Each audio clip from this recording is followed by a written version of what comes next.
అమెరికాలో ప్రవాస తెలంగాణ ప్రజలు బతుకమ్మ వేడుకలను ఘనంగా జరుపుకున్నారు.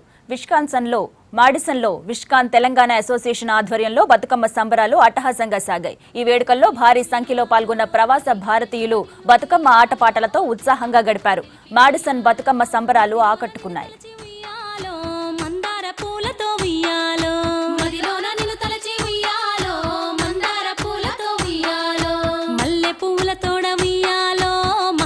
నిన్ను కొలుతూ ఉయ్యాలో మల్లె పువ్వుల తోడ